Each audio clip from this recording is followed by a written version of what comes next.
Hey everyone, it's Deb here from Deb's Greenhouse, and we've got today's top 5 plants. We are starting with this beautiful impatient. This is a double impatient. It looks like little rosebuds. The color is called Impatiens Musica Elegant Red. It is so pretty, looks like little tiny roses.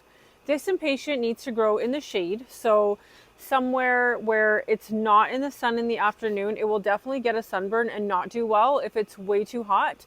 So in the morning sun it's fine, and the sunlight after dinner isn't too intense. It would be okay there as well. Beautiful baskets you can make out of these. I'd put 4 in a 12-inch basket and you'll get a beautiful mound of little rosettes. We do have these in some more colors, and yeah, they're just pretty stunning. If you have a shady spot, these are really cute. Our next item, if you want to attract hummingbirds to your yard, this is a salvia. So hummingbirds love every single type of salvia. They have even though it's small, it still has a trumpety type of bloom that they need to, that they can feed off of.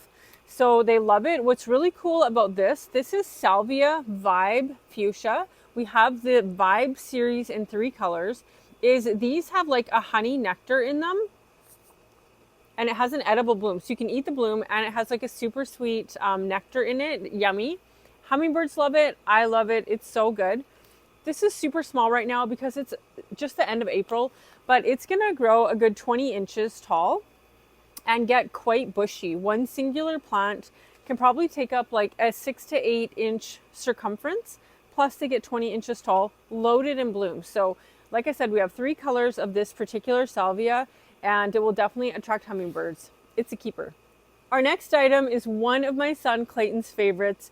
If you go down the marigold aisle, you'll see this huge poster of him when he was really little. He was in his newsboy cap stage. He wore that thing for like 3 years. I still have it. He threw it in the garbage one day, but I've still got it. He was like, I'm done with this thing. And it was funny because it was his favorite. But of course, you know, good old mom, pull it out of the garbage and save it. It's in a keepsake box. But in it, he's holding these marigolds. And that year, this variety was brand new. This is the Hot Pak series. And they're nice because they're petite. So if you have a smaller pot and you just want to fill up a tidy little pot, these are great. Lots of bloom power. This color is called Hot Pak Flame. And yeah, it's just really attractive. I love the bicolors. So nice. Some people don't like the smell of marigolds, but there's something about it that just reminds me of like home and grandma and gardens.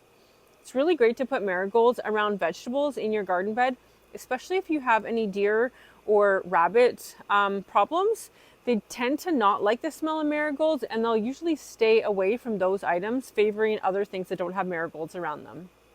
Grow your marigolds in part shade all the way to full sun. Our next item for today's top 5 is a Calibrachoa. So Calibrachoa, like I said last year, they do really good in part shade to part sun. They can grow in full sun, but Calibrachoa have a difficult time bouncing back if they get wilted. So growing them in part sun, they just thrive and are more bountiful the whole summer.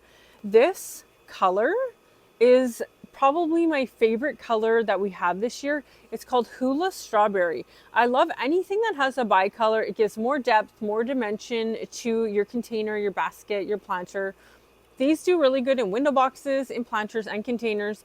Calibrachoa don't do as good in the ground because they need a consistent amount of water. It can be kind of feast or famine in the ground. If they get too wet, they don't love it. And if they're way too dry, they don't love it. So yeah, if you have no problem keeping up to watering, grow them in the full sun and you'll do great. But that color, pretty stunning. Our final item for today's top 5 is the super cute Verbena. It is in the Vanessa series. It's called Rosa. It just looks so perfect when I was walking by the Verbena. It's just this beautiful pom-pom. And it's kind of a lavender pink, I would say. Again, there's a hint of a bicolor. Maybe I want a pink thing today. Look they both have like pink with darker pink. You like what you like, I guess, sometimes. Verbena, they'll also do great in shade all the way to part sun. They can grow in full sun. The Vanessa series does a lot better than some of the other series going in full sun, but they do kind of stop flowering for a wee bit in the summer if it's way too intense sun and the watering isn't consistent enough. So Again, these are just two items that will do a little better if they get a bit of a break from the sun, just like we would. Keep them hydrated and they'll keep blooming for you. And I just want to say today was our first day open for spring 2025. And you guys, you made today so much fun. There was a lineup of cars out on the driveway and it was just such a great day.